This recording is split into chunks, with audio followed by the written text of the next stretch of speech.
Clara Montgomery pressed the barrel of her rifle against the chest of a man who hadn't flinched. That's where this story begins. Not with tears, not with prayers, but with a widow who'd learned the hard way that kindness without a weapon was just surrender. She'd buried one man who nearly destroyed her. She wasn't about to let another one take what was left. If you've never had to fight for the ground beneath your feet, this story is for you. Subscribe, stay till the very end, and drop your city in the comments. I want to see how far this story travels. Clara Montgomery hadn't slept in 2 days. She stood at the window with the rifle laid across her arms, listening to Jake's breathing from the back room, shallow, rattled wrong. The boy had been running a fever since Tuesday, and the nearest doctor was 30 miles of cracked dirt road away. She'd tried the willow bark tea. She'd tried the cold cloths. She'd prayed until her knees gave out on the kitchen floor at 2 a.m, and she'd gotten back up because there was nobody else to get up, and she'd done it again. None of it had touched the fever. "Miss Clara," Jake's voice came through the wall, thin as paper worn through at the crease. "You still out there?" "Right here, baby." She moved to the doorway. "Right here." He looked smaller than his 8 years ought to allow. His face was pale and damp eyes, too bright, burning with something that wouldn't break.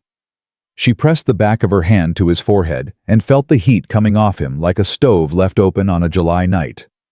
"Water," he said. "Here." She reached for the tin cup. She held it while he drank slow and careful, and then he lay back against the pillow and looked up at the ceiling like it owed him something. "Is it gonna get better?" he asked. "It is," she said. And she said it the way she'd learned to say everything in this house with absolute conviction, because doubt was a luxury she had stopped being able to afford a long time ago. She went back to the window. The Montgomery Ranch sat on 40 acres of Colorado range that her late husband Walter had purchased 8 years ago with money that wasn't entirely his. That had been the particular gift Walter Montgomery brought into any room he entered, the talent for acquiring things that didn't rightly belong to him. Land, debts, a wife. Clara had been 17 when she married him, and 24 when they laid him in the ground, and not a single day between those two numbers had felt like her own. But the land was hers now. That was what the law said, and she intended to hold it. She heard the hoofbeats before she saw the dust. One horse. Moving slow. She lifted the rifle without thinking. Her hands knew what her mind hadn't yet caught up to, and she watched from the window as a big roan gelding came up the road with a rider on top who sat wrong. Tilted to one side, one hand gripping the saddle horn like it was the only solid thing left in the world. She did not lower the rifle. The horse stopped at the edge of her yard, heaving and lathered with the summer heat, and the man on top of it swayed, once caught himself, and looked toward the house. He was broad across the shoulders in a way that made the doorframe of most buildings seem like an afterthought. He wore a hat pulled low, and his shirt was dark with sweat.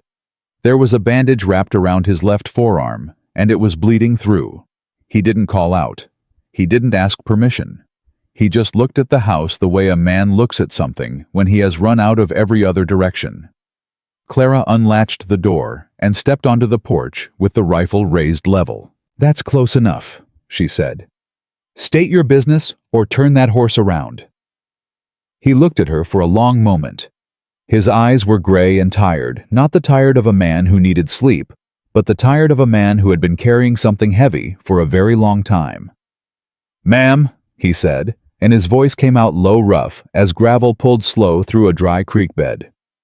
"Name's Sam Maddox. I was tracking a man east of the ridge when 2 of his associates caught up with me. I ain't here to make trouble. I'd be obliged if you'd let me water my horse and rest out of the sun for an hour." "You'd be obliged," she said. "Yes, ma'am."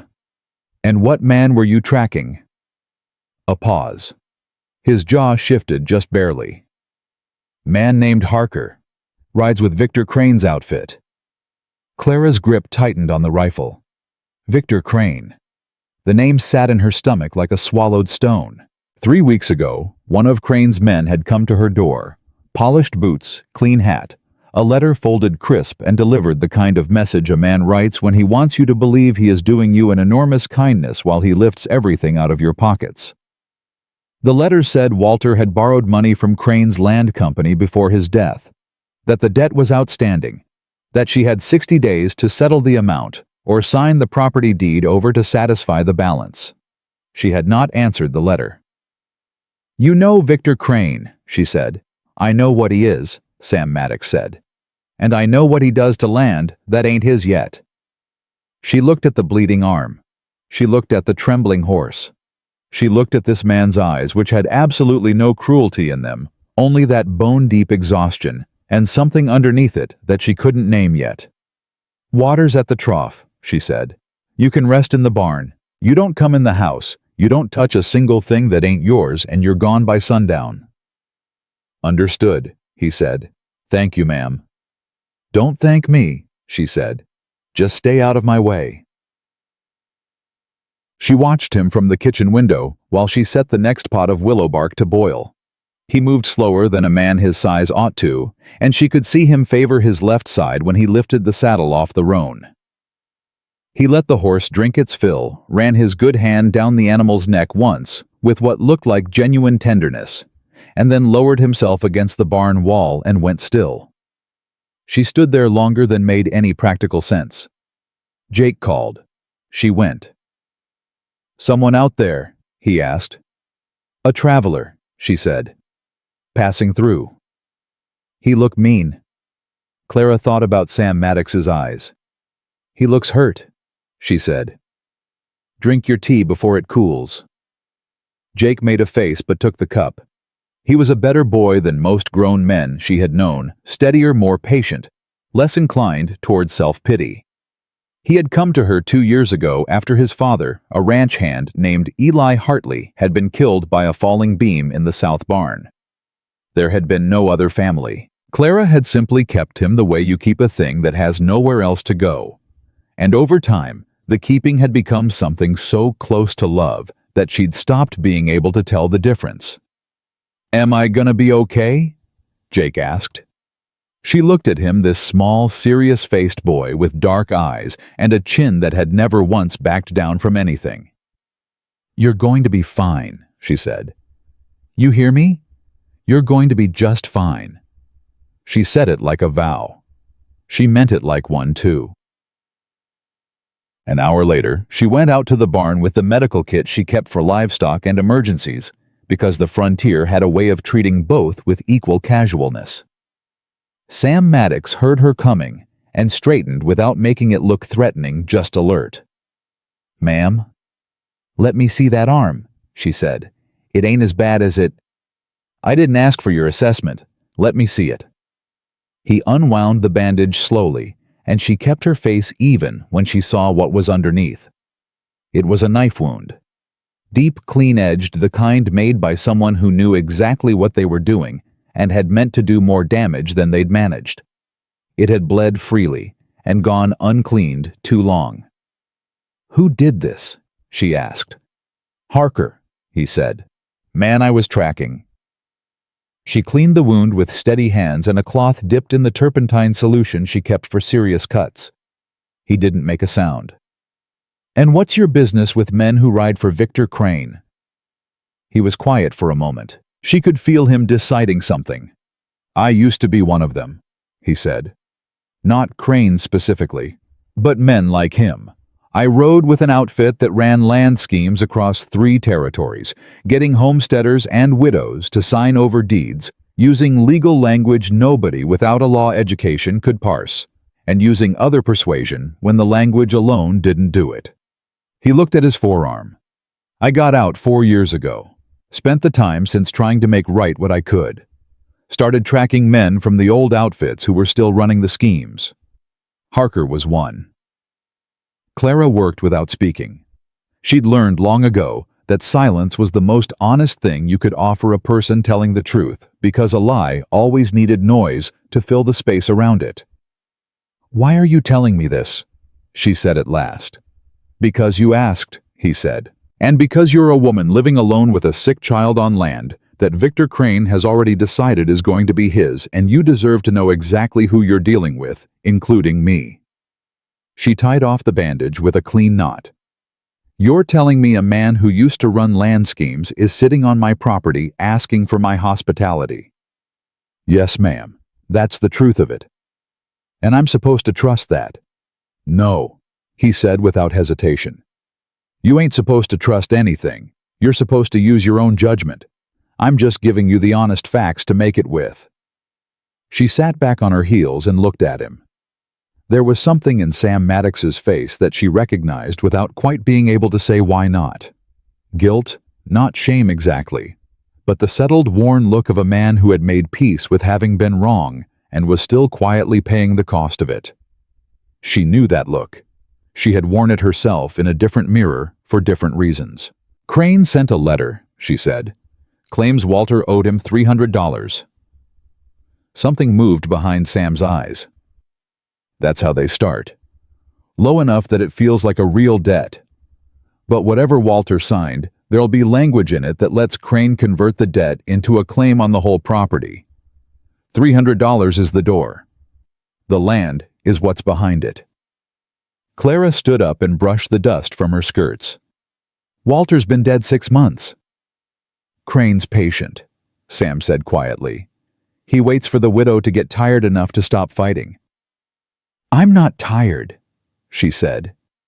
He looked at her, really looked at her, the kind of looking that doesn't have any calculation in it. "No, ma'am," he said. "I can see that." She was in the kitchen that evening when the second knock came. Not hesitant like Sam's arrival had been. This knock was the kind that announced itself 3 hard raps that said whoever was outside had not come to ask permission for a single thing.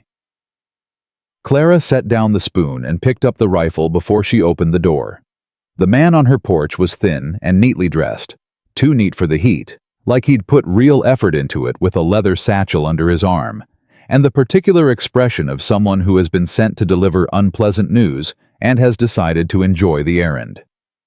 "Mrs. Montgomery," he said pleasantly. "My name is Alden Webb. I represent Victor Crane and the Consolidated Land Trust of Colorado Territory." "I know who you work for," she said. "What do you want?" Webb smiled at the rifle the way a man smiles at a child who's picked up something they don't understand.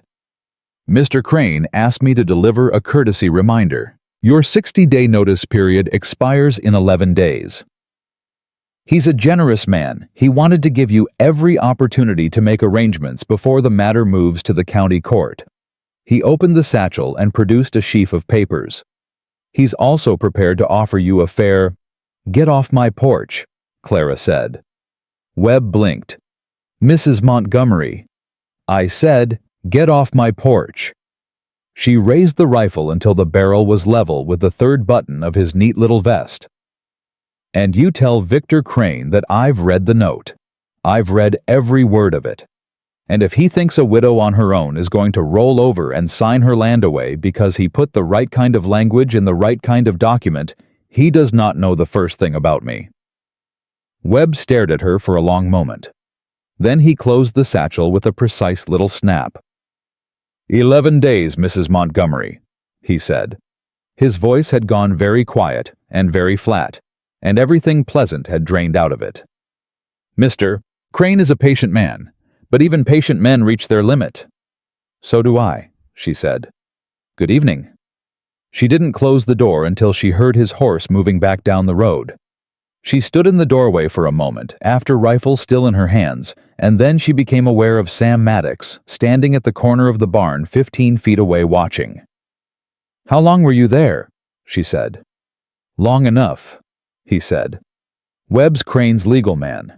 He's the one who files the transfer documents. I handled it." "Yes, ma'am," he said. "You did." Something in his voice, not admiration exactly, but something quieter and more serious than admiration, settled in the air between them. "The note Walter signed," she said. "You said the notary seal might be fraudulent. It's how they avoid challenge. The notary's a man named Cole who works out of Pueblo. He's filed seals on documents he's never seen. If the seal number on Walter's note doesn't match the county register, the whole instrument's invalid. And if it does match, then we find another angle, he said. There's always another angle. Clara looked at him across the dusty yard, in the long light of a Colorado summer evening. She said. Sam Maddox didn't look away. If you'll have the help. She was quiet for a moment. Behind her, she could hear Jake shifting in the back room, the small sounds of a boy settling into sleep. She thought about the papers under her bed, Walter's careless signature on a document he hadn't understood, and 11 days between her and the loss of the only thing that had ever truly been hers. Jake's fever needs to break by morning, she said, and I need to look at those papers again tonight. If you know what to look for in the seal, I want your eyes on it. I can do that, Sam said. After that, we figure out the county records, how to get there, how to get back, and how to do it before Crane's men know we've gone. Agreed. And Sam. She said his name deliberately, first time without the title, without the ma'am politeness that kept everything at a comfortable distance. If you're going to stand in this fight with me, I need you to understand something. What's that? I'm not a woman who falls apart, she said. I'm not a woman who needs saving. I need a partner who tells me the truth and shoots straight. That's all. Sam Maddox was quiet for a long, considered moment. Then he said, That's all I know how to be. She nodded once, the way a person nods when a handshake is made and both sides understand exactly what they've agreed to. She turned and went back inside. She had papers to read, a child to watch over, and 11 days to save everything she had left. That was enough to begin with. The papers were spread across the kitchen table when Sam came inside, hat in hand, moving through the door, like a man who understood exactly how much trust had gone into the invitation and wasn't about to waste a single inch of it. Clara set a lamp between them and stepped back. There, she said, pointing at the document on top, Walter's signature running loose and careless across the bottom line, the way Walter did everything. Like the consequences belonged to somebody else. The seal's on the second page. Sam pulled the chair out and sat down. He didn't reach for the papers right away. He looked at her first. You read all of this already? 3 times. And I don't know what I'm looking at, she said, and it cost her something to admit it. The language loops back on itself. Every time I think I understand a sentence, it's connected to a clause 3 paragraphs earlier that changes the meaning entirely. That's by design, Sam said. He pulled the second page toward him and tilted it toward the lamp. Crane uses a lawyer out of Denver named Aldridge.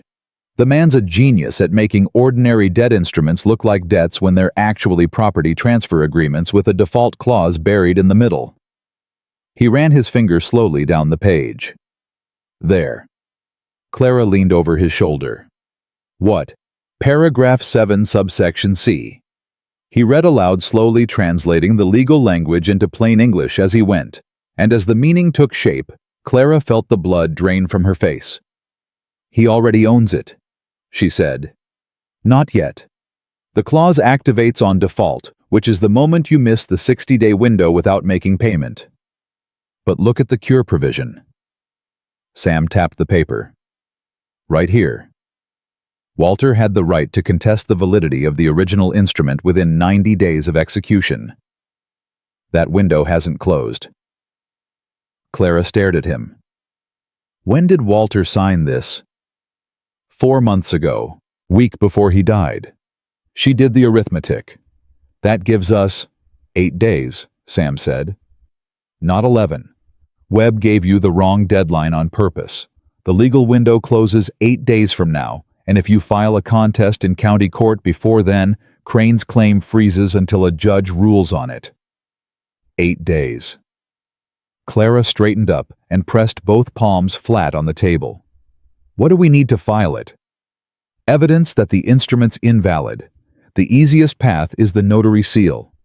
If Cole's seal number doesn't match the county register, the whole document is defective, and Crane's claim falls apart before it ever gets in front of a judge. He looked up at her. I know a man in Pueblo who can check the register without tipping off Crane's people. But he'll need the seal number, and he'll need it by tomorrow morning. Then write it down, Clara said. Right now. Sam pulled a scrap of paper from his vest pocket and copied the seal number with steady, unhurried handwriting. The kind of handwriting that came from a man who had spent time behind a desk at some point in his life doing work he wasn't proud of. He folded the paper and set it on the table between them. How do we get it to Pueblo by morning? She asked. I can ride tonight. Your arm. My arm's fine. Your arm has a 4-inch knife wound that was bleeding through the bandage 6 hours ago, she said flatly. It is not fine. Sam looked at her, and for just a moment something flickered behind those gray eyes. Not irritation, but the particular discomfort of a man being seen accurately by someone he hadn't given permission to look that closely. I've ridden in worse shape. I don't doubt it, Clara said. But if you fall off that horse 20 miles from anywhere, the seal number falls with you, and we lose the 8 days. She reached across the table and picked up the paper. Is there anyone else who can make the ride? The silence that followed was short but dense. There's a boy, Sam said carefully.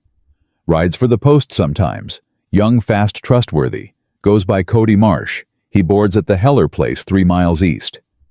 Can you get a message to him tonight? I can walk 3 miles. You can ride 3 miles on that roan and save your arm for something that matters, Clara said. She was already writing on a second sheet of paper address instructions the name of Sam's contact in Pueblo. Tell Cody Marsh I'll pay him $2 when he gets back with confirmation. Sam watched her write. Something in his expression shifted, not quite surprise, but a recalibration, like a man who'd expected one thing and gotten something he hadn't accounted for. You always move this fast? He asked. I move as fast as the situation requires, she said. She handed him the second paper. Go. He went. She stood at the table for a moment after the door closed, listening to the sound of his boots on the porch, and then the creak of leather as he mounted the roan. Then she went to check on Jake. The boy was awake. Hey, she said softly. She sat on the edge of the cot and pressed her hand to his forehead. The fever had broken. She felt it before she understood it, the cool skin where the heat had been, and something in her chest gave way so fast it nearly knocked the breath out of her. She kept her face still. She was good at that, but her hand stayed on his forehead a second longer than it needed to. You feel better, she said. My head doesn't hurt as much, Jake said. He studied her face with those serious dark eyes that had always seemed too old for an 8-year-old's face. The man who was in the barn he leave. He went to do something for me. He'll be back. Jake considered that. He seemed okay, he said. I watched him from the window this afternoon. He was real gentle with his horse. Clara looked at the boy. That's what you use to judge a man. Pa always said you could tell everything you needed to know about a man by watching how he treated his animals and his children. Jake paused. He didn't have any children, but the horse seemed to like him. Clara's throat tightened. She reached over and tucked the blanket up around Jake's chin. Your papa was a smart man, she said quietly. Go to sleep. You're going to be fine. I know, Jake said with absolute 8-year-old certainty. You already told me. She sat there until his breathing evened out and the lamp in the corner burned low. Then she went back to the table and read paragraph 7, subsection C, 4 more times, committing every word to memory the way you memorized a threat. Sam came back 2 hours before dawn. She heard the horse and was already at the door by the time he knocked 3 quiet taps. Nothing like Webb's entitled hammering. She let him in. He was dusty from the road and his left arm was held slightly stiff, but his eyes were clear. Cody Marsh will ride at first light, he said. He'll have an answer from Pueblo by tomorrow evening. Good. She poured him coffee from the pot she'd kept warm on the stove. Sit down. He sat. He wrapped both hands around the tin cup and was quiet for a moment. "Webb's going to come back before 8 days is up," he said. "Crane doesn't wait for deadlines when he figures out someone's contesting. He speeds up." "I know. You need to know what speeding up looks like with Crane." Sam set the cup down and looked at her directly. "It starts with pressure. Men at the road. Deliveries going missing. Then it gets physical, nothing you can prove, but enough to make daily life impossible. Stock getting out of fences that were perfectly fine the night before. Tools going missing. Small fires." Clara held his gaze. "And if none of that works?" "Then it gets worse," he said simply. "I've seen it. I was part of it once, and I'm not going to sit here and pretty that up for you. I know what Crane does when he wants land, and the owner won't move." The words landed between them with the particular weight of a truth that hadn't been softened. "How many ranches?" Clara asked. Sam turned the cup in his hands. 7 that I was directly involved in. 3 years of work, 3 territories.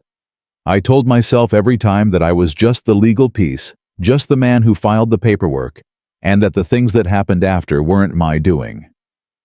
His jaw tightened.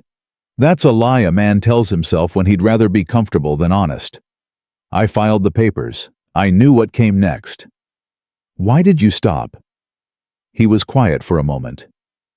"There was a woman in Wyoming, older than you, on her own. We ran the same scheme, debt instrument, fraudulent notary, 60-day window. I filed the transfer. 2 weeks later I heard her barn burn down." His voice didn't change in pitch or volume, but something in it went very still. "She survived, but she didn't have anything left after. Nothing." He picked up the coffee again. "I rode out that same night, and I haven't worked for an outfit like Crane's since." Clara didn't say anything for a long moment. "The barn in Wyoming," she said at last. "Was the notary seal fraudulent there too?" Sam looked up. "Yes." "And did the woman know she could contest it?" "No. Nobody told her." Clara held that thought, turned it over. "You're telling me," she said slowly. "Yes." "Why now? Why me and not the 6 others before?" Sam set the cup down.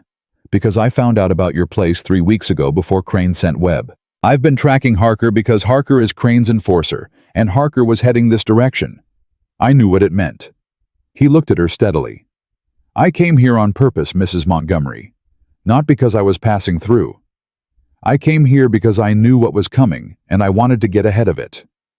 The kitchen went very quiet. Clara felt the information reorganize itself inside her chest. The knock at the door in the storm heat of a summer evening, the bleeding arm, the request for water. None of it accidental. All of it deliberate. She should have been angry. She examined herself for it and found it there. Yes, a small bright flare of it. But underneath the anger was something more complicated. A man who had done wrong and knew it. A man who was trying in the only way he apparently knew how to make a different kind of choice. "You lied about passing through," she said. "I let you believe something that wasn't true," he said. "I should have told you straight at the beginning. I'm telling you now because you deserve the whole truth, and I'm done calculating what's convenient." Silence. "Is there anything else you haven't told me?" she asked. Sam reached into his shirt pocket and set something on the table between them. It was a deputy marshal's badge. Clara stared at it. "You're a lawman. Provisional. Appointed 6 months ago by a federal circuit judge who wanted someone inside Crane's old networks. It's not a permanent commission. It's specific to this investigation." His eyes didn't waver.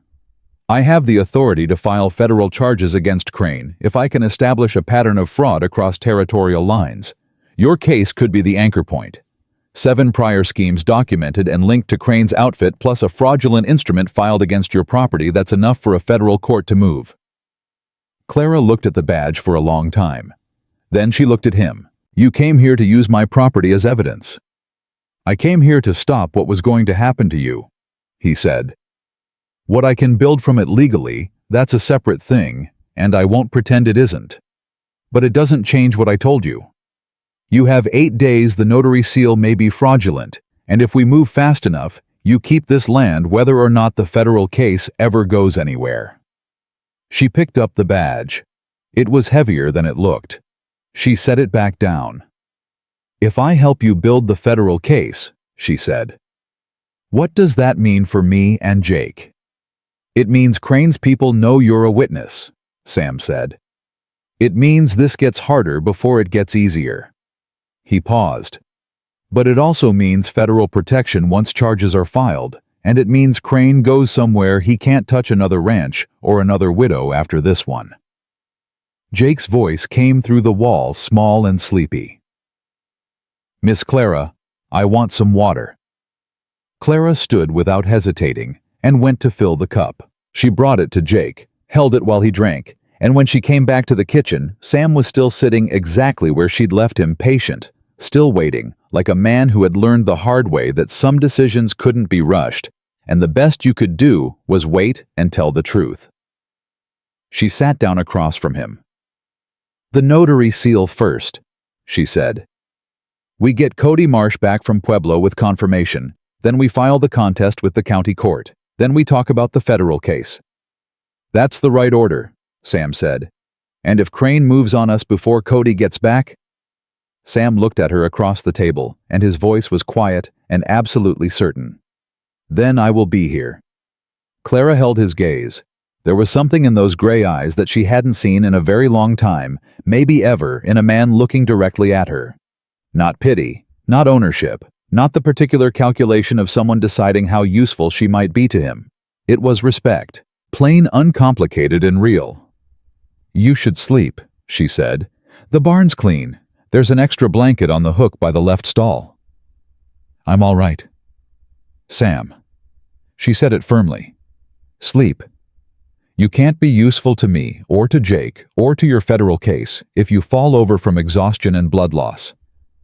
She paused, then added quieter, "The roan needs rest too." He almost smiled. Just barely a small shift at the corner of his mouth that lasted less than a second before he put it back where it belonged. "Yes, ma'am," he said. He picked up the badge and put it back in his pocket. He stood, took his hat from the hook by the door, and paused with his hand on the latch. "Mrs. Montgomery," he said, "for what it's worth, and I reckon it ain't much given the circumstances, you're the bravest person I have met in 4 years of doing this work." Clara didn't look up from the papers. "Go sleep, Sam." The door closed quietly behind him. She sat alone at the table with the lamp burning low, and Walter's signature staring up at her from the bottom of the document, and she thought about 7 women in 7 different places who hadn't known what she now knew, and she thought about the woman in Wyoming whose barn had burned, and she thought about Jake's cool forehead under her hand, and the weight of the deputy's badge on the table between them. 8 days. She picked up her pen and started making a list of everything that needed to happen before sunrise. Cody Marsh came back a day early. Clara heard the horse before she saw him, hard, fast hoofbeats on the dry road. Not the easy canter of a boy finishing a routine errand, but the flat-out run of someone carrying news that couldn't wait. She was at the door before he reached the yard, and she read his face the moment he pulled up, and she knew it wasn't good. "The seal number," she said. "What did your man find?" Cody swung down, breathing hard, 17 years old and trying to hold himself steady, the way young men did when they were delivering something heavier than they'd bargained for. "Ma'am, the seal number on that document, it matches the county register." The words hit her like cold water. She didn't move. "It matches." "Yes, ma'am." Mr. Garrison checked it twice. Said the number's valid, the filing date's real, and Cole the notary did appear in Pueblo the week it was stamped. Cody pulled a folded paper from his coat. He wrote it all down. Said to tell you he's sorry. Clara took the paper with steady hands and read it in 10 seconds. Then she read it again. Then she folded it precisely in thirds and held it at her side. "Thank you, Cody," she said. "There's $2 on the kitchen table." He went inside. She stood on the porch. Sam came around the side of the barn with an axe handle in his good hand. He'd been splitting wood, which she hadn't asked him to do, and which he'd apparently done anyway at some point before sunrise, and he read her the same way she'd read Cody. One look. "The seal's valid," he said. "The seal is valid." He set the axe handle down against the post. "Then we need a different angle." "You said there's always another angle," Clara said. "Find it." They spread the document across the table again, and this time Sam went slower. He read every clause twice, cross-referencing, backtracking, reading subsections against the definitions, paragraphs at the front, the way you'd read a trap for its mechanism rather than its teeth. Clara sat across from him and watched his face and didn't speak, because she had learned in the past 2 days that Sam Maddox thought in straight lines, and interrupting him was like pulling a thread you hadn't meant to pull. Jake sat in the corner with a tin cup of broth Clara had made him drink, watching them both with those serious eyes. 12 minutes. 15. 20. Sam stopped. "Here," he said. Clara leaned forward. "What? The witness line." He turned the document around and pushed it toward her. "A debt instrument of this size under Colorado territorial law requires 2 witnesses to the signing who are not party to the transaction. Walter signed. Cole notarized. But there's only 1 witness signature on this line." He tapped it. "Right there. 1 name and the second line is blank." Clara stared at the document. She had read it 3 times. She had not seen it. "1 witness instead of 2, she said slowly. "The instrument is defective on its face. It doesn't matter if the notary seal is valid. The witness requirement is a statutory condition, not a procedural courtesy. Without 2 valid witnesses, the document cannot be enforced as a legal obligation." He looked up at her. "Clara, this whole thing falls apart." She sat back in her chair and pressed her hand flat against the table to keep it from shaking. "We can file the contest. We can file it today. We don't need Pueblo. We go straight to the county courthouse in Harker Springs, we file a statutory defect contest, and Crane's claim freezes until a judge rules." Sam was already pushing back from the table. "We need to move before Webb finds out we've seen this. Once Crane knows, he'll try to manufacture a second witness signature after the fact, and that's a whole different fight. How long to get to Harker Springs?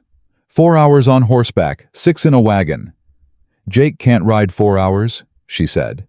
They both looked at Jake. Jake looked back at them. "I can ride," he said with absolute 8-year-old confidence. "You had a fever yesterday," Clara said. "I don't have one today." "Jake." "Miss Clara." His voice was patient in a way that 8-year-olds had no business being. "If you leave me here alone and Crane's men come, what happens then?" The question sat in the room like a stone dropped in still water. Clara opened her mouth and closed it again, because there was no clean answer to it, and Jake had known that before he asked. "He rides with us," Sam said quietly. "I'll take him on the roan. The horse is strong enough." Clara looked at Sam, then she looked at Jake. Then she looked at the document with its blank second witness line, and she thought about 8 days that had just become 7, and about Victor Crane sitting somewhere very comfortable and very certain that she had run out of options. "Get your coat," she told Jake. "The light one."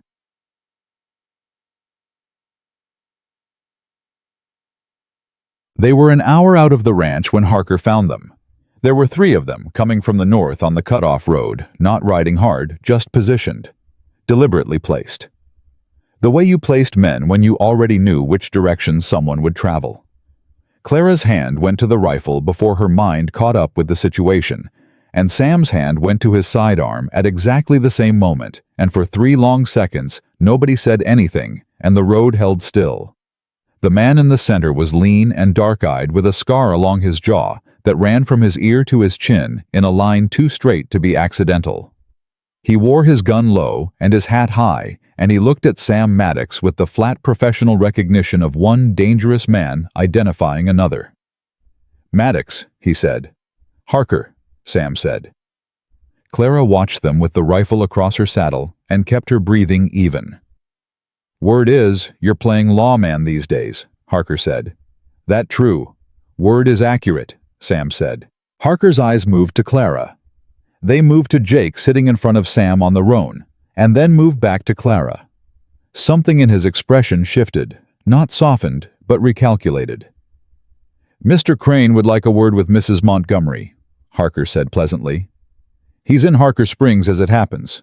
Convenient since that's where you appear to be headed. Mrs. Montgomery has business at the county courthouse, Sam said. After that, she's happy to hear whatever Mr. Crane wants to say. Mr. Crane prefers before, Harker said. Mr. Crane's preferences, Clara said clearly, are not something I've agreed to accommodate. Harker looked at her. A long, measuring look. Ma'am, he said, Mr. Crane is a man who is accustomed to getting what he wants. I'd be doing you a kindness if I told you that the most comfortable version of this situation is the one where you hear him out before you make any filings. Are you threatening this woman? Sam asked. His voice hadn't changed in pitch or volume, but something in it had gone very still in the way of water above a very deep drop.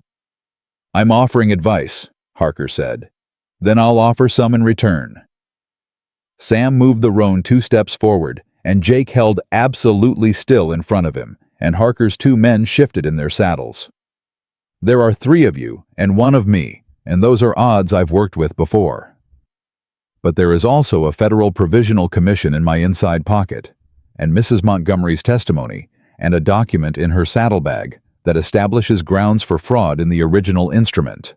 And if any one of you raises a hand or a gun toward her or that child, I will personally see to it that Victor Crane answers to a federal circuit judge before the snow flies. He paused. So you go back and tell Crane that the widow is going to the courthouse, and he is welcome to meet her there. Harker held his position for 5 full seconds. Then he turned his horse to the side and let the road open up. After you, Mrs. Montgomery, he said with elaborate courtesy. Clara rode through without looking at him. She didn't let out the breath she'd been holding until they were 100 yards past, and even then, she kept her spine straight and her eyes forward, because she knew Harker was watching from behind, and she would not give him the satisfaction of seeing her shoulders drop. That was Harker, Jake said quietly from in front of Sam. Yes, Sam said. He's the one who cut your arm. He is. Jake was quiet for a moment. I don't like him, he said. That's a reasonable position, Sam said.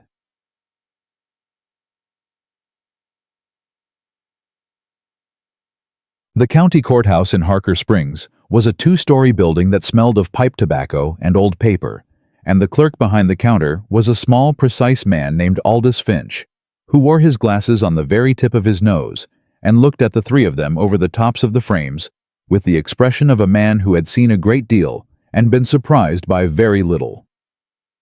Clara set the document on the counter and placed her finger on the witness line. I'm filing a statutory defect contest on a dead instrument, she said. Colorado Territorial Code Section 14 Witness Requirement. There is 1 witness signature where the law requires 2. I need this filed today. Finch looked at the document. He looked at the blank line.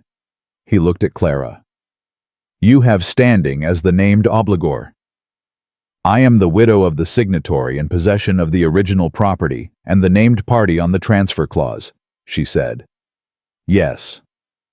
Finch reached under the counter for a form. He uncapped his pen. It'll take 30 minutes to process and register. Filing fee is 50 cents. Clara placed 2 quarters on the counter before he finished the sentence. Finch almost smiled. Sit down, ma'am. I'll call you when it's ready. They sat on the wooden bench along the wall, Clara on one end, Jake in the middle, Sam on the other side, and for a few minutes, none of them said anything, which was the first time in 48 hours that silence had felt like something other than a threat. Jake leaned his head sideways against Clara's arm. She didn't acknowledge it, but she also didn't move. We're going to win, aren't we? He said. She looked at the clerk's counter, at the pen moving across the form, at the 2 quarters sitting there next to a document that had 24 hours ago looked like the end of everything she had. "We're going to fight," she said. "That's what we can control." "Same thing," Jake said with absolute certainty. She put her arm around his shoulders without thinking about it, and he leaned in and she held him. Sam watched them from the other end of the bench and said nothing at all. Victor Crane arrived at the courthouse 20 minutes later.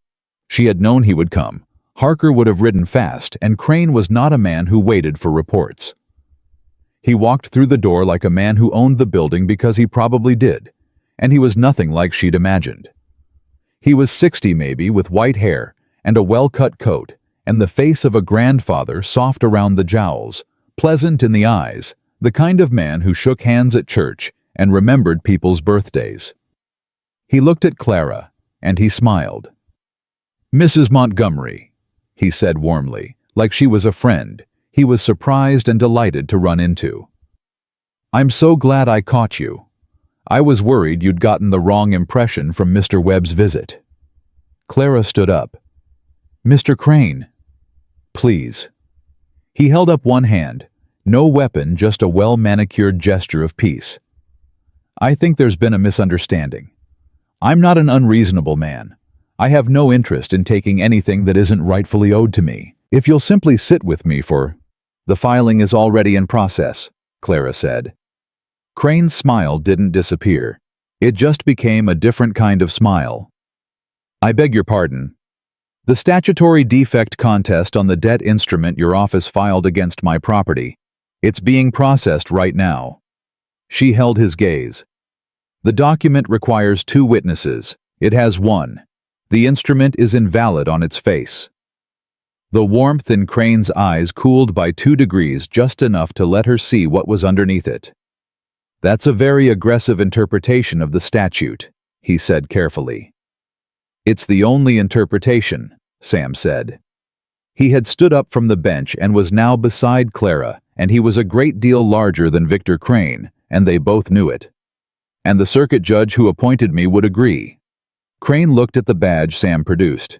He looked at it for a long time. "A federal provisional," he said, "with documentation of 7 prior fraudulent instruments filed across 3 territories under your operation," Sam said. "With witness testimony lined up from 3 of the families affected. And now, with a defective instrument on file against Mrs. Montgomery's property, which ties the pattern together in a way a federal judge will find very compelling." The grandfather face was entirely gone now. What was underneath it wasn't anger. Anger would have been easier to read. It was the cold, precise face of a man calculating odds. "This is a significant accusation," Crane said. "It's a federal charge," Sam said. "There's a difference."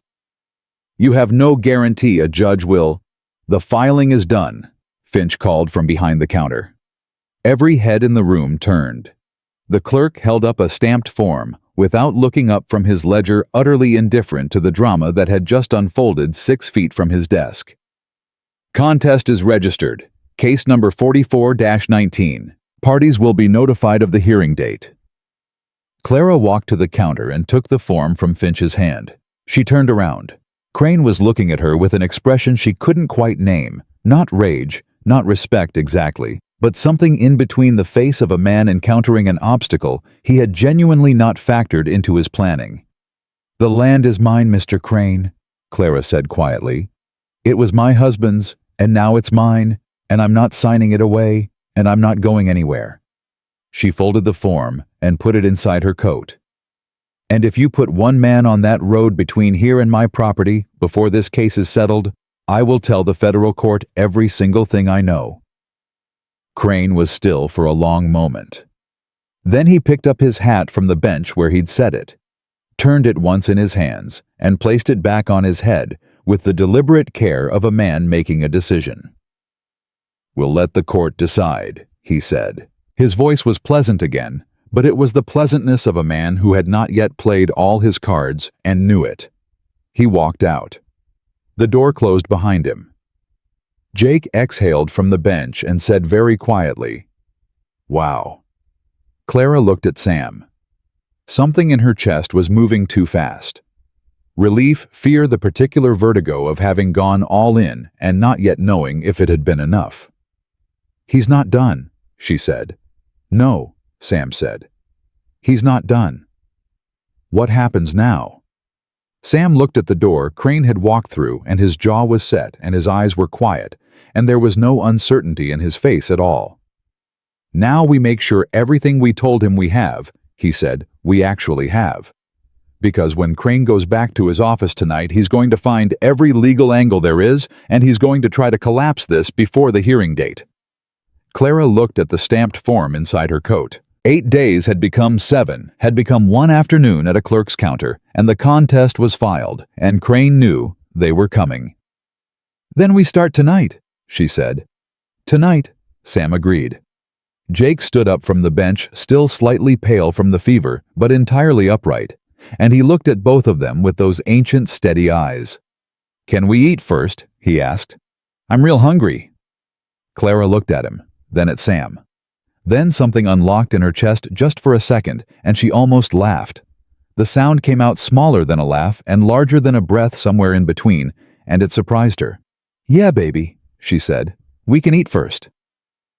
They ate at a place called Dora's on the main street of Harker Springs, cornbread and beans and coffee so strong it could hold a spoon upright, and Jake ate like a boy who had just remembered he had a body, and the body had opinions about food. Clara watched him wrap both hands around a piece of cornbread and felt something ease in her chest that had been wound tight since Tuesday. Sam ate without speaking much, which she had come to understand was not coldness, but attention. He was watching the door. "He's going to move tonight," Sam said quietly when Jake had finished his second helping and gone to fill his water cup at the counter. "Crane. He won't wait." "Move how?" "The manufactured witness is the obvious play. He'll find someone willing to swear they witnessed Walter's signing backdate an affidavit and file it before our contest hearing gets a date on the calendar. If he gets a compliant judge to accept it, our defect argument disappears." "Can he find a compliant judge here?" Sam looked at her steadily. "Judge Harmon Bowl has ruled in Crane's favor 4 times in the last 3 years. Clara set her fork down. "Is Bowl going to get our case?" "Circuit assigns randomly, but random assignments have a way of landing predictably in Crane's county." He paused. "We need the federal angle moving faster than Crane's local angle. I need to get a telegraph to the circuit marshal tonight." "Do it," Clara said. "Right now. Don't wait for me." Sam looked at her that same careful assessing look she was getting used to, and then he pulled $2 from his pocket and set them on the table for the meal, and stood up. "I'll be 20 minutes. We'll be here." He left.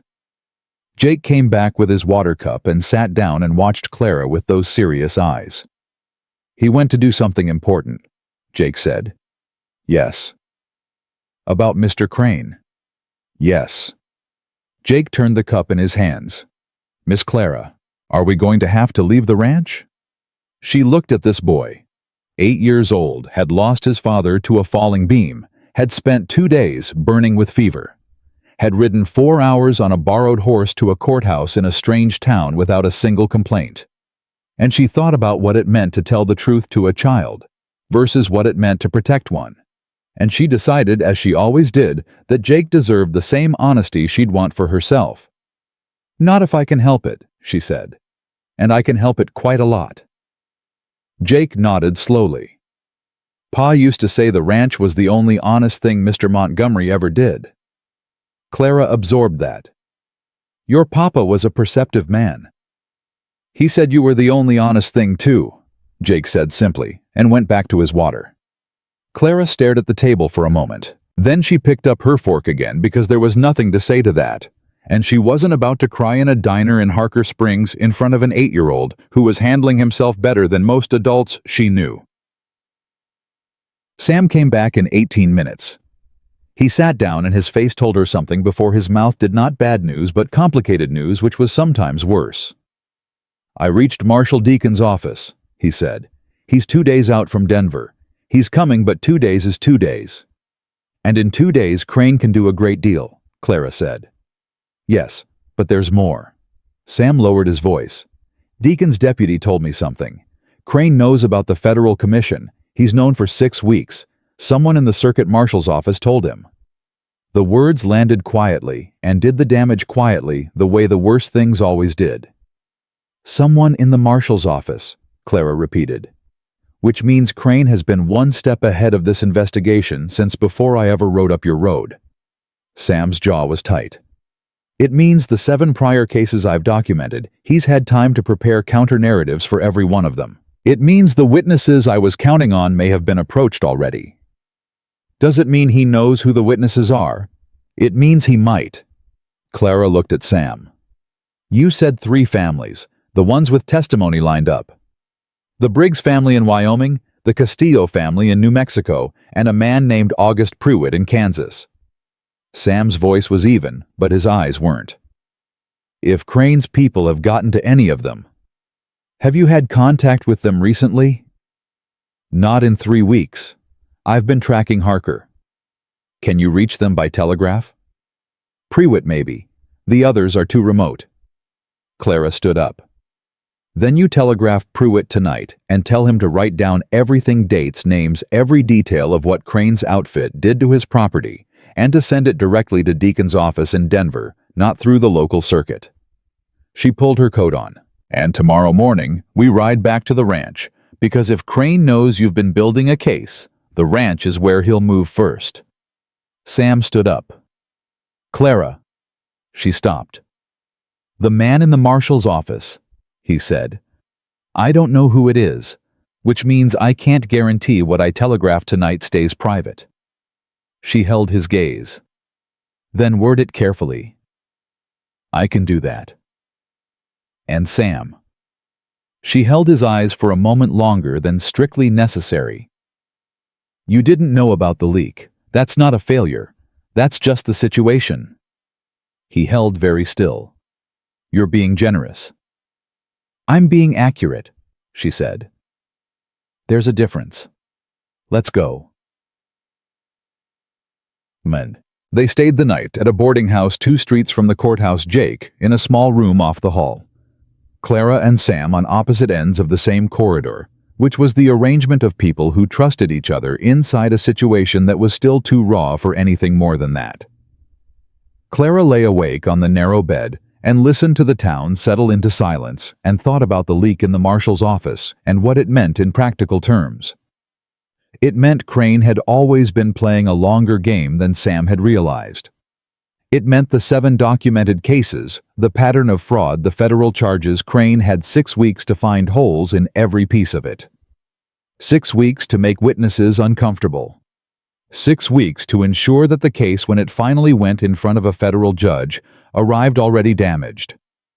The contest filing on the defective instrument that was still solid. That was county court local record, 2 quarters, paid to a man named Finch, who had no known relationship with Victor Crane. That part of their position was clean. But the federal case, the part that would stop Crane from doing this to the next widow, on the next piece of land, that part was fragile, in ways she hadn't understood yesterday. She got up at 4 in the morning and knocked on Sam's door. He answered immediately, which told her he hadn't been sleeping either. The leak doesn't change the county filing, she said, standing in the hallway with her boots on and her hair down because there was no time for ceremony. That holds regardless. Right, he said. But the federal case needs something Crane couldn't have prepared for, something he doesn't know about. Sam looked at her. What are you thinking? The man Webb, she said. Crane's legal man, the one who came to my porch. He files the transfer documents. He's the one who knows which instruments are defective, which notary seals were genuine, which witness signatures were manufactured after the fact. She paused. He's been doing this for years with Crane. He knows where every body is buried. And men like Webb, precise, careful, meticulous men who keep records, they keep records of everything, including things their employers would prefer didn't exist. Sam was very still. You're saying Webb might have documentation of his own. I'm saying a man who files fraudulent instruments for a living and is smart enough to survive doing it for years is smart enough to protect himself. She met Sam's eyes. And a man who has been carrying that kind of weight for that long sometimes reaches a point where the protection he built for himself starts to look like the most valuable thing he owns. Sam was quiet for a long moment. "You want to approach Webb." "I want you to approach Webb," she said. Man to man. Not as a threat, as an offer. Whatever Crane is paying him, whatever loyalty Webb thinks he owes, it isn't worth a federal conspiracy charge when this case cracks open. He might go straight to Crane. He might, Clara said. But you'll know within the first 30 seconds of that conversation whether he's a man who's still all in or a man who's been looking for a door. She looked at him steadily. "You've been reading people like that for 4 years. Trust yourself." Sam looked at her for a long moment. Then he said, "Where do you think Webb is right now?" "I think Crane summoned him the moment he left the courthouse," Clara said. "Which means Webb's been up all night too, and a man who's been up all night going over fraudulent documents has had a lot of time to think about what happens to him personally when this unravels." "I'll find him in the morning," Sam said. "Before Crane's next move," Clara said, "which means early." "Agreed." He paused. "You should sleep." "So should you." Neither of them moved for a moment. "You're good at this," Sam said quietly. Not flattery, just a fact delivered the way he delivered most facts, straight and without decoration. "I had a bad teacher," Clara said. "Walter was a man who always had an angle. Living with that for 6 years teaches you to see angles whether you want to or not." She pulled her coat tighter. "Good night, Sam." "Good night," he said. She went back to her room. She did not sleep.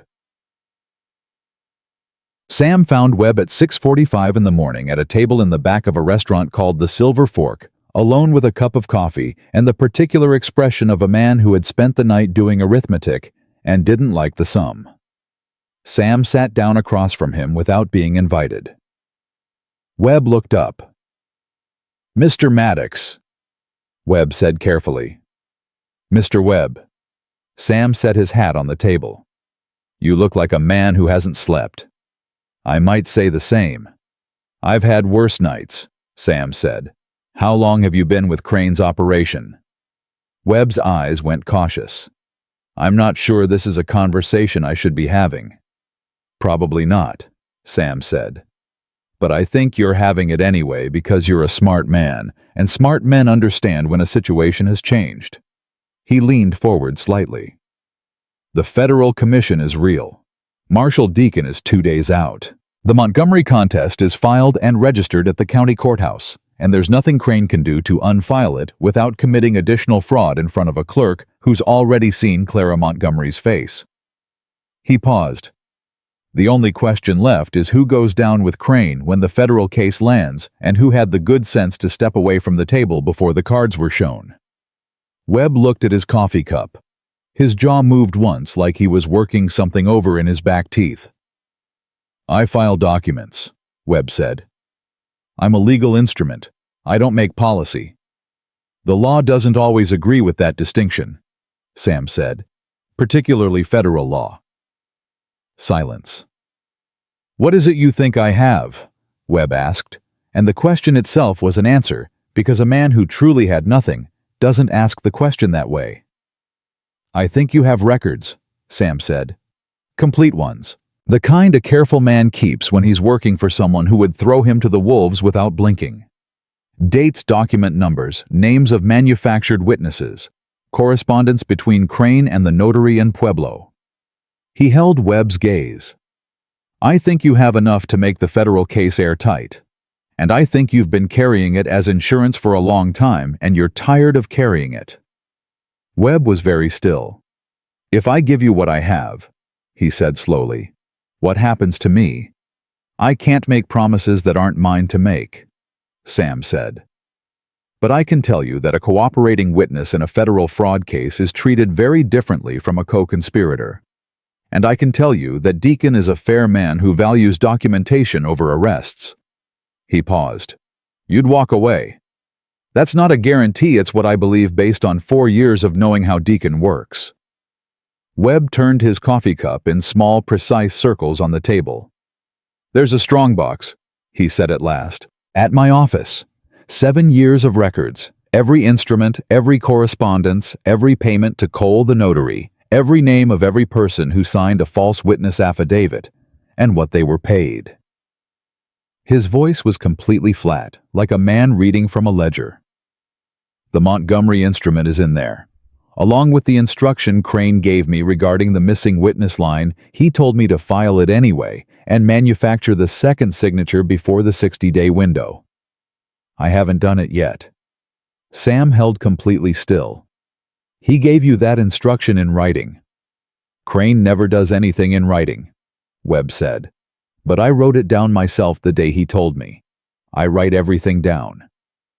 He finally looked up from the coffee cup, and his eyes were the eyes of a man making a decision he should have made a long time ago. I was 16 when I started reading law. I wanted to do it right. I don't know exactly when it stopped being right, but it stopped. He set the cup down.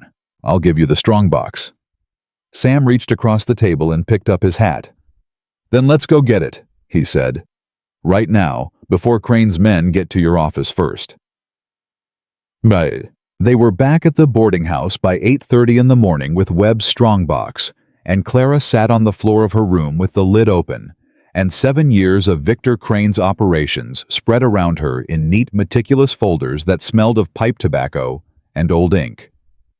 Sam stood in the doorway and watched her go through it. Jake sat on the bed eating a biscuit and trying very hard to look like he wasn't listening to everything. This is the Wyoming case, Clara said, pulling a folder. The woman whose barn burned. Yes, Sam said. Her name is Ruth Hennessy. Clara read the file. Crane's men filed a defective instrument against her property. Then, when she couldn't contest it in time, they transferred the deed and burned the barn to discourage any challenge. She looked up. It's all here. Correspondence between Crane and Harker. Payment records. The name of the man who set the fire. Sam's face did something careful and controlled. Harker coordinated the fire. According to this, he did. Clara set the folder aside and kept reading. Her hands were steady. The rest of her was less so, but she held it together because the work demanded it. Sam, with this, the federal case isn't fragile. This is everything. I know, he said quietly. This is why Crane has been so patient and so certain, she said. He's never believed anyone would get this close to the records because Webb seemed completely loyal. Webb wasn't loyal, Sam said. Webb was scared. There's a difference. Clara looked up at him. And now he's brave. Now he's done being scared, Sam said. That's enough. Jake looked up from his biscuit. Is it over? He asked. Clara looked at the folders spread around her. At 7 years of damage done to people who hadn't had anyone tell them about the missing witness line, or the manufactured notary seals, or the way the language looped back on itself to change the meaning of everything. Not yet, she said, but it's going to be. She kept reading. An hour later, Sam's hand appeared in her peripheral vision holding a cup of coffee, and she took it without looking up, and he sat down in the chair across from her and worked his way through a second folder while she worked through a third, and the room was quiet except for the turn of pages, and Jake occasionally asking questions that neither of them had time to answer, and asking them anyway. At 10:15, Clara found the page that changed everything. It was a single sheet of correspondence dated 14 months ago, between Victor Crane and a man identified only as R.H., 2 initials that took her 3 seconds to place against everything she'd learned in the past 3 days, and when they placed the bottom dropped out of her stomach. She held the page out to Sam without speaking. He took it. He read it. Something in his expression shifted. Not surprise exactly, but the particular recalibration of a man encountering a piece of information that resets the entire picture. R.H., Clara said. Harmon Bowl. Judge Harmon Bowl. the county judge who had ruled in Crane's favor 4 times. The judge whose initials appeared on a letter from 14 months ago, confirming that he had received payment and would ensure that any contest filing related to Crane's land instruments in his county received the appropriate disposition. Crane didn't just have a friendly judge. Crane owned a judge, and the owned judge was the one most likely to get their contest case. Sam set the page down very carefully. This changes the county filing. It destroys it, Clara said. If Bowl gets our case, Webb's testimony and the strongbox records don't matter. He'll rule against us before the hearing is 10 minutes old. Silence. Then the federal case has to move before the county hearing gets assigned, Sam said. If Deacon files federal charges first, the county case gets superseded. Bowl can't touch it.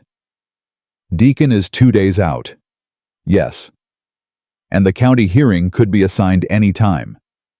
Yes. They looked at each other across the strongbox and the scattered folders, and 7 years of Victor Crane's careful damage and the weight of it sat between them like a physical thing. Telegraph Deacon again, Clara said. Tell him about Bowl.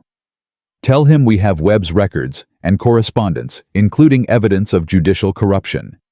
Tell him we need federal jurisdiction established before this goes to county assignment. She paused. That's enough for him to move faster, isn't it?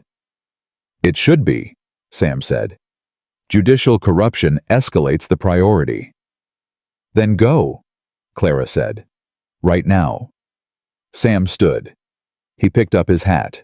He paused at the door and looked back at her, at Clara Montgomery, sitting on a boarding house floor, surrounded by the evidence that was going to either save the ranch or prove that the corruption ran deep enough to swallow them whole, and he held the look for just a second longer than necessary. I'll be fast, he said. I know, she said. Go. The door closed. Jake looked at her over his biscuit. What does superseded mean? He asked. It means one court takes the case away from another court, Clara said. Jake thought about that. That's what we need. That's exactly what we need. And Mr. Sam is going to make that happen.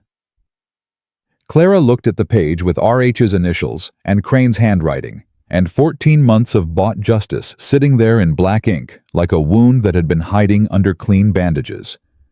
We're going to make it happen, she said. All of us, together. Jake nodded slowly, satisfied, and finished his biscuit. Clara picked up the next folder and kept reading because there was still work to do, and the morning was burning fast, and Victor Crane was somewhere in this town, already making his next move, and she was not. She had never been and would never be a woman who waited for something to happen to her. She made things happen first. That was the only way she knew how to survive. Sam came back from the telegraph office at 11:43 in the morning, and Clara knew from the way he pushed through the door that something had already gone wrong. Crane moved, he said. Clara set down the folder she was reading. How? He filed an emergency motion with the county court 20 minutes ago, requesting an expedited hearing on the debt instrument, claiming Mrs. Montgomery has taken steps to fraudulently obstruct a legitimate debt recovery. Sam's voice was controlled, but his eyes were not. If the court grants the emergency motion, we get a hearing date inside 48 hours, and the assignment goes to Bowl, Clara said. Goes to Bowl. Jake looked up from the corner of the room where he'd been sitting quietly for the past 2 hours, because he understood enough to know when the adults in the room needed silence. Clara stood up. She looked at the strongbox. She looked at the folders. She looked at Webb's correspondence with Crane at the letter, with R.H.'s initials, at 7 years of carefully documented damage, sitting on the floor of a boarding house room in Harker Springs. Then she looked at Sam. Did Deacon's office receive the telegraph? Deputy confirmed receipt, but Deacon's still riding. He won't be in range of a telegraph station until tonight at the earliest. Tonight, Clara repeated, and the emergency motion could be granted by this afternoon. Yes. She pulled her coat from the hook on the wall. Then we go to the courthouse right now and we oppose the motion in person." Sam blinked. "On what grounds?" "On the grounds that the original instrument is defective, that a contest has already been filed, and that there is evidence of judicial corruption in this county that makes any expedited proceeding a miscarriage of justice." She buttoned the coat with fast, certain hands.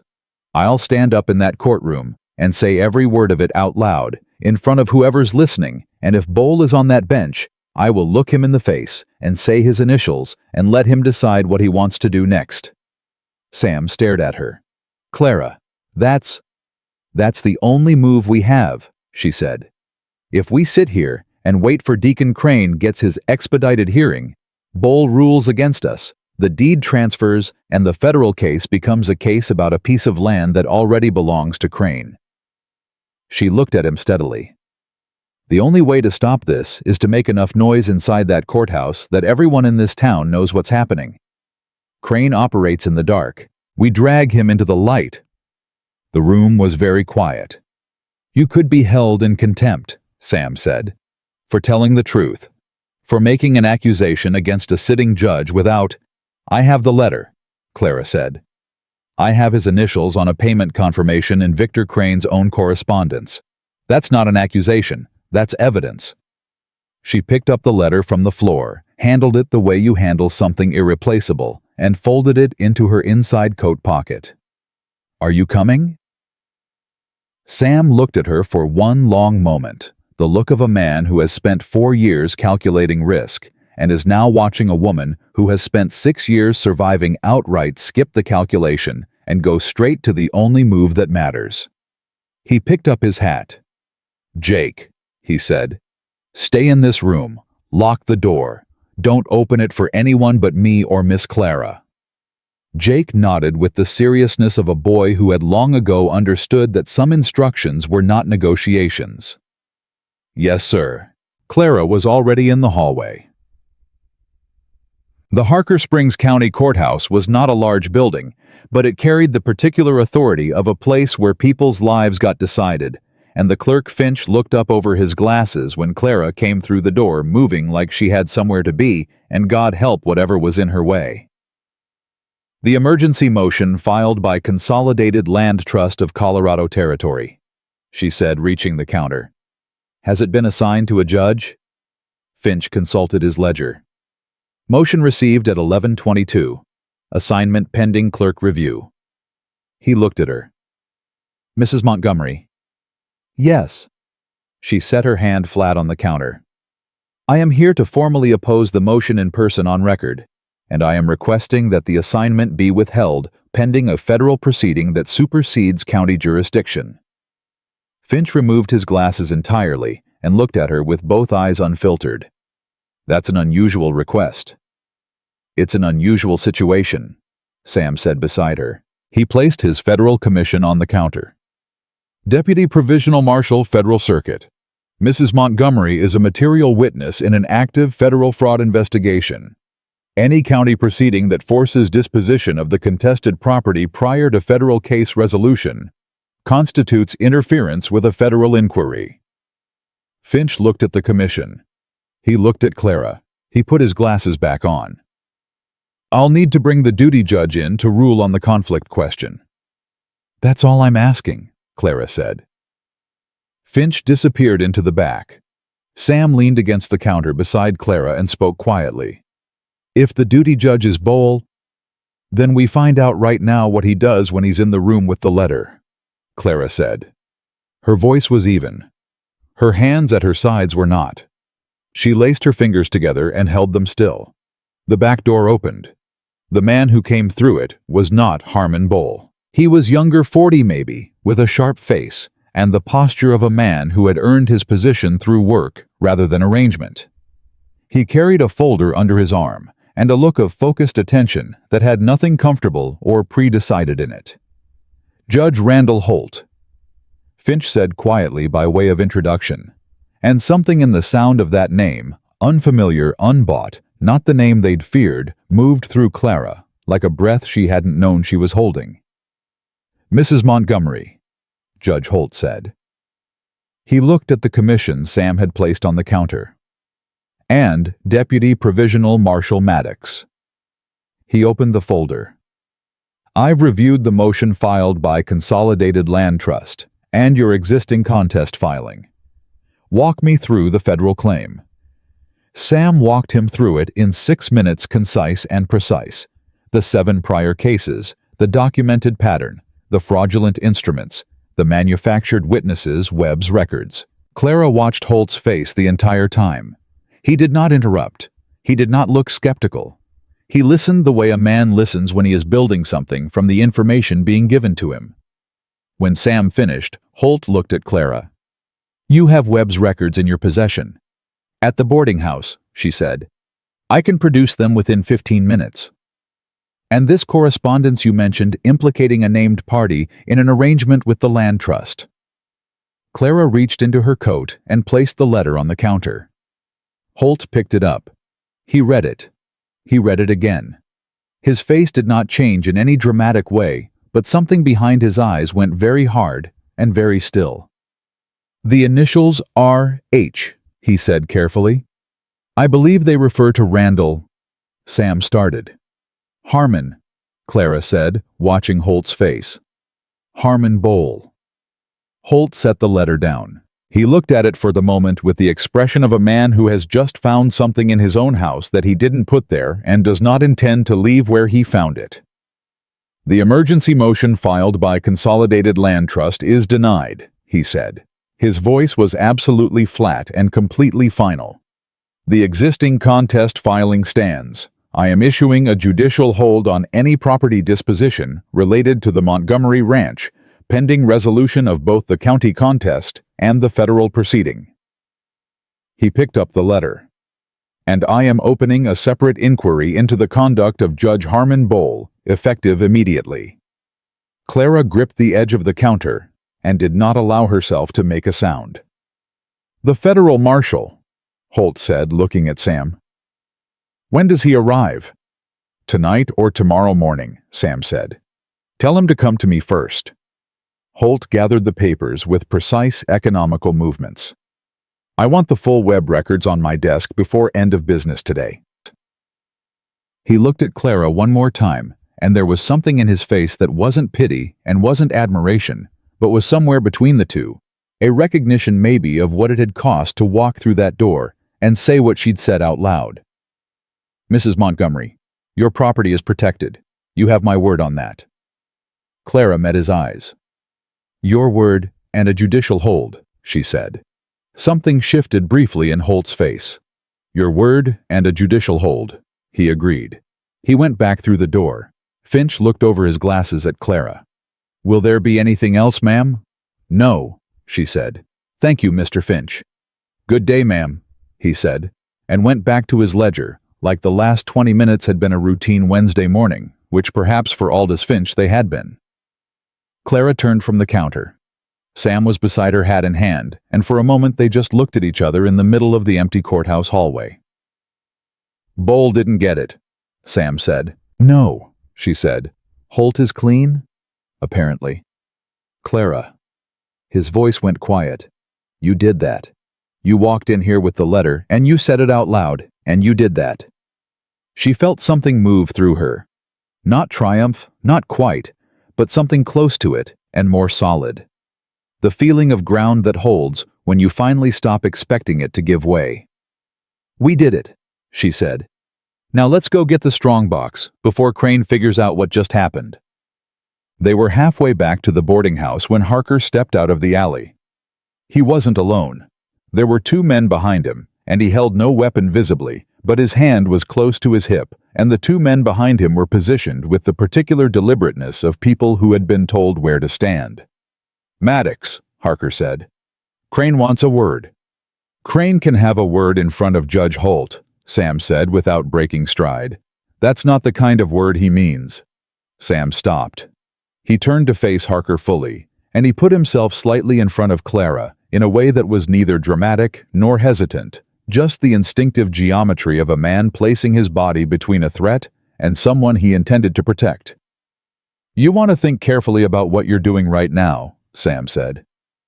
There is a judicial hold on the Montgomery property signed by a sitting judge 20 minutes ago. There is a federal proceeding with documentation naming Crane in 7 counts of fraud. There are Webb's records in that building behind me." He held Harker's gaze. "And there is a payment record in those files connecting you personally to the fire at Ruth Hennessy's barn in Wyoming. Which is not fraud, Harker. That's arson. And potentially worse." Harker went very still. "Walk away," Sam said quietly. "Right now. Get on your horse and ride north and don't come back to Harker Springs. Because when Deacon gets here tonight, the first name on his list is yours, and whether you're in this town or not will determine whether this ends with an arrest or a warrant." The silence between them stretched like wire pulled too tight. One of the men behind Harker shifted his weight. Harker's hand moved and then stopped. He looked at Sam's face. He looked at Clara, who was standing straight and still with her hand inside her coat, where the rifle couldn't reach, but her expression made you briefly believe otherwise. Harker looked back at Sam. "Crane's not going to forget this," he said. "Crane's going to be explaining himself to a federal judge," Sam said. "He won't have the time." Another silence. Then Harker stepped back just one step, but it was the step that mattered. The step that said the calculation had been made, and the answer had come out the wrong way for everybody who'd been sent to this alley. "This ain't finished," Harker said. "Yes, it is," Sam said. "You just haven't accepted it yet." Harker held his position for 2 more seconds, and then he turned and walked back into the alley, and the 2 men followed him, and the street was quiet. Clara released a breath. "He'll run." "Yes," Sam said. "Will Deacon find him?" "Deacon will try." Sam turned back toward the boarding house. But Harker running means he's not here, and right now, not here is good enough. Marshal Deacon arrived that evening at 6:30, a compact, methodical man with no wasted movements, and the particular patience of someone who had learned a long time ago that the work went better when you didn't rush it. He sat with Sam and Clara in the boarding house room for 2 hours, going through Webb's strongbox folder by folder, and he asked precise questions and wrote precise notes, and his face held the controlled satisfaction of a man watching a case he'd been building for 4 years finally take the shape he'd always believed it would. Webb sat in the corner and answered every question put to him without hesitation. He had made his decision in the restaurant that morning, and he was not a man who revisited decisions once made. Clara had understood that about him within 5 minutes of meeting him, which was why she'd trusted Sam's read of him. At 8:15, Deacon closed his notebook. "Victor Crane will be served with federal charges tomorrow morning," he said. 7 counts of wire fraud, 3 counts of conspiracy, 2 counts of obstruction, and 1 count of judicial corruption facilitation. He looked at Sam. "Good work." "Mrs. Montgomery found the witness defect," Sam said. "And she found the Bowl letter." Deacon looked at Clara. "That letter is going to matter significantly," he said. "Judicial corruption elevates the entire case." "Thank you, Mrs. Montgomery." "Thank you for coming," Clara said. "And for coming fast." Deacon stood and picked up his hat. "I'll need you both available for the federal hearing, probably 6 weeks out." He looked at Sam. "You going to be in the territory?" Sam looked at Clara. Just briefly, but she saw it. "Yes," he said. "I'll be in the territory." Deacon left. Webb left under the quiet supervision of Deacon's deputy, headed for a hotel room and a formal agreement that would be signed in the morning. And then it was just the 3 of them. Clara, Sam, and Jake, who had eaten his supper and was now asleep on the narrow boarding house bed, with the boneless completeness of a child who had decided the situation was resolved, and his services were no longer required. Clara sat at the small table by the window and looked at the stamped contest filing she'd kept in her coat pocket for 2 days. She set it on the table. She looked at it. Sam sat across from her. Neither of them spoke for a moment. "It's over," he said. Not a question. "The hard part is over," she said. "There's still the hearing, the federal case, months of it." "Yes." "And the ranch needs work. The south fence has been down since June. The well rope broke last week. I've been putting off re-roofing the—" She stopped, looked at her hands. "I keep making the list in my head. Everything that needs doing. I can't seem to stop." "You've been running on what needs doing for a long time," Sam said quietly. "That doesn't switch off fast." She looked at him across the table. This man who had come up her road bleeding and deliberate, who had told her the truth when it would have been easier not to, who had stood in front of Harker in an alley without a trace of performance or bravado, just the clean, steady certainty of someone who had decided what he was going to do and done it. "You said you'd be in the territory," she said. "I did." 6 weeks is a long time to be in a territory with nowhere in particular to stay. Sam held her gaze. "I reckon that's true." "The south fence," Clara said.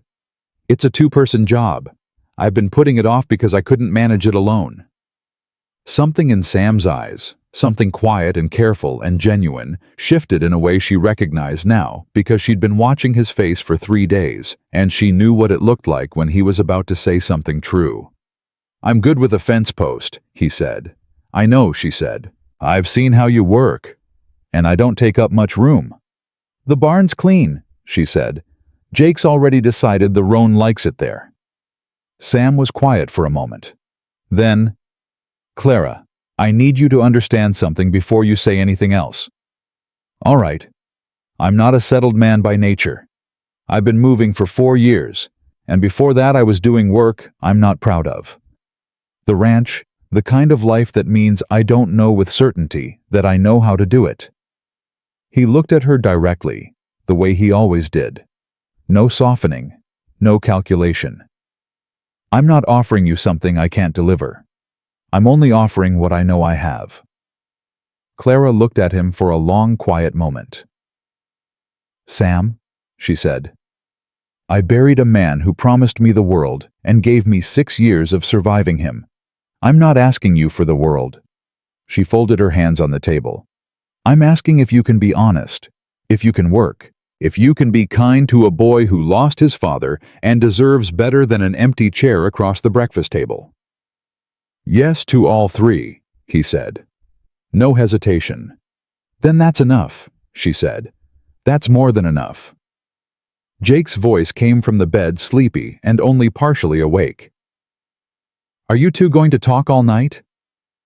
Clara and Sam looked at each other, and this time the thing that moved in Sam's face was unmistakable, warm and real, and slightly helpless, and Clara felt something in her own chest answer it with the quiet, astonished recognition of a door opening in a wall she hadn't known still had doors. "Go back to sleep, Jake," she said. "Yes, ma'am," he said, and was asleep again in 40 seconds. Victor Crane was served with federal charges at 7:15 the following morning at the hotel where he'd been staying under the impression that the night had given him time to regroup. It had not. Deacon was efficient, and the paperwork was airtight, and Crane stood in his hotel doorway in his shirt sleeves, with the grandfather face entirely absent, and received the documents with the particular stillness of a man watching something he thought was safely distant arrive at his door. Judge Harmon Bowl was suspended from the bench by noon. 2 days later, he resigned. Harker was found in New Mexico 6 weeks after that and arrested without incident. The federal hearing took 8 weeks, not 6. Clara testified for 2 days. She answered every question put to her with the same flat, clear certainty she'd brought to Holt's courthouse. No drama, no embellishment, just the facts as she knew them and the documents as they existed. Crane's lawyers were good. They weren't good enough. He was convicted on 4 of the 7 fraud counts and the conspiracy charge, sentenced to 12 years. The Consolidated Land Trust of Colorado Territory was dissolved by court order. The 7 families whose properties had been taken through fraudulent instruments received a court-ordered restitution process that returned what could be returned and compensated what couldn't. Ruth Hennessy, the woman from Wyoming whose barn had burned, received the largest single restitution payment. Clara had made sure to mention her name specifically in her testimony. The south fence was repaired in September. Sam drove the posts, and Clara strung the wire, and Jake handed them tools with the focused efficiency of a boy who had decided he was useful and intended to prove it at every available opportunity. The roan worked alongside them, patient and steady, cropping grass at the fence line, in the particular way of a horse that understood it had found a place it intended to remain. By October, Sam was cooking breakfast on weekday mornings because Clara had discovered that he made better biscuits than she did, and she was not too proud to admit it. By November, Jake had started calling him by his first name, without asking permission, which was as close to a formal declaration as an 8-year-old was going to get. One evening in December, when the first real cold had come down from the mountains, and the three of them were sitting at the kitchen table after supper, Jake looked up from the drawing he'd been working on and said, "Are you going to get married?" Sam set his coffee cup down. Clara looked at the ceiling briefly. "That," Clara said, "is a conversation for another time." "But you're going to," Jake said with complete certainty, the way he said everything, and went back to his drawing. Sam looked at Clara. Clara looked at Sam. And the look that passed between them across the kitchen table was the look of two people who had both spent a long time expecting the ground to give way and had finally slowly learned to trust that it was going to hold. Outside, the wind moved across 40 acres of Colorado range that belonged to Clara Montgomery, free and clear, in the name of no one else on earth. The land was hers. She had fought for it, outthought a corrupt man for it, stood in front of a borrowed judge's bench and said the truth out loud for it. And now the kitchen was warm, and the boy was drawing, and the man across the table was real, and the ground was solid beneath her feet. That was everything. That was more than everything. That was enough to last a lifetime.